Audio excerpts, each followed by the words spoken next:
4 মাস ব্যাপী চলা যুদ্ধ বন্ধের উদ্দেশ্যে হওয়া চুক্তি যুক্তরাষ্ট্র লঙ্ঘন করেছে বলে অভিযোগ তুলেছে ইরান। তাদের উপকূলীয় অঞ্চলে যুদ্ধবিরোধী হামলা লঙ্ঘন করে চালানো মার্কিন হামলার জবাবে তারা বাহরাইনে মার্কিন বাহিনীর সামরিক লক্ষ্যবস্তুতে হামলা চালিয়েছে।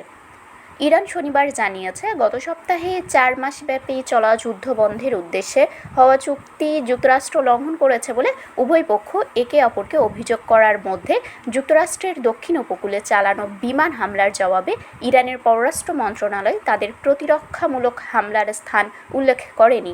তারা বলেছে, উপকূলীয় নজরদারি স্থাপনায় যুক্তরাষ্ট্রের বর্বরোচিত বিমান হামলার জবাব হিসেবেই এই হামলা চালানো হয়েছে এবং ওই হামলা জাতিসংঘ সনদও লঙ্ঘন করেছে।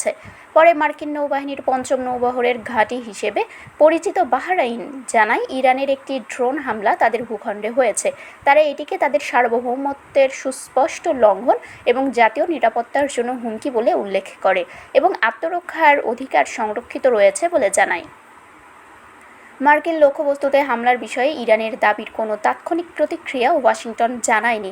সংঘাত চলাকালে ইরান আঞ্চলিক মার্কিন মিত্রদের দুর্বল করার কৌশল হিসেবে এ ধরনের পদক্ষেপ নিয়ে এসেছে। মার্কিন সামরিক বাহিনী জানায়, শুক্রবারের তাদের বিমান হামলা ছিল হরমুজ প্রণালীতে একটি মালবাহী জাহাজে ইরানের ড্রোন হামলার প্রতিক্রিয়া।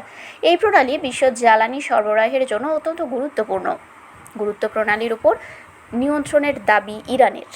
অন্য একটি ঘটনায় ইসরায়েল ও লেবানন এবং ইরান সমর্থিত হিজবুল্লাহর মধ্যে সংঘর্ষ বন্ধে একটি চুক্তি স্বাক্ষর করেছে। উভয় পক্ষ জানিয়েছে, এটি একটি প্রাথমিক পদক্ষেপ যেখানে হিজবুল্লাহকে নিরস্ত্র হওয়া এবং ইসরায়েলকে লেবানন থেকে সেনা প্রত্যাহারের কথা বলা হয়েছে। তবে এটি কিভাবে বাস্তবায়িত হবে তা স্পষ্ট নয়। হিজবুল্লাহ জানিয়েছে তারা এই চুক্তিতে সহযোগিতা করবে না। ইরানের রাষ্ট্রীয় টেলিভিশন জানায়, সিরিক বন্দর শহরের একটি যোগাযোগ টাওয়ারে মার্কিন হামলার পর দেশটির বিপ্লবী গার্ড বাহিনী সিদ্ধান্তমূলক জবাব দিয়েছে। ইরানের মেহের নিউজ সংস্থা জানায়, বন্দরটি স্বাভাবিকভাবে চালু রয়েছে এবং কোনো স্থাপনা বা সরঞ্জামের ক্ষতি হয়নি। বাহরাইন বলছে, আঞ্চলিক ও আন্তর্জাতিকভাবে উত্তেজনা কমানোর প্রচেষ্টা চললেও ইরানের ধারাবাহিক হামলা শান্তি ও আঞ্চলিক স্থিতিশীলতাকে ক্ষতিগ্রস্ত করছে। তারা আরও অভিযোগ করেছে, তেহরান জাতিসংঘ নিরাপত্তা পরিষদের 2817 নম্বর প্রস্তাব এবং 17 জুনের ইসলামাবাদ সমঝোতা স্মারক লঙ্ঘন করেছে। ওমান উপকূলে একটি মালবাহী জাহাজে বৃহস্পতিবারের হামলার দায় ইরান স্বীকার করেনি, বরং তারা দাবি করেছে যে হরমুজ প্রণালী দিয়ে চলাচলকারী জাহাজ নিয়ন্ত্রণের অধিকার তাদের রয়েছে।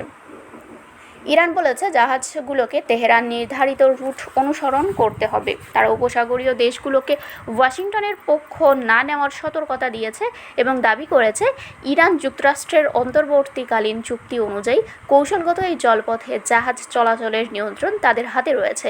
ইরানের সংসদের জাতীয় নিরাপত্তা কমিটির প্রধান ইব্রাহিম আজিজি শনিবার বলেন, হরমুজ প্রণালীতে ইরানের নির্দেশনা অমান্য করলে তার কঠোর জবাব দেওয়া হবে। মার্কিন সেন্ট্রাল কমান্ড বৃহস্পতিবারের ঘটনাকে বাণিজ্যিক নৌ পরিবহনের বিরুদ্ধে অযৌক্তিক আগ্রাসন বলে নিন্দা জানিয়েছে।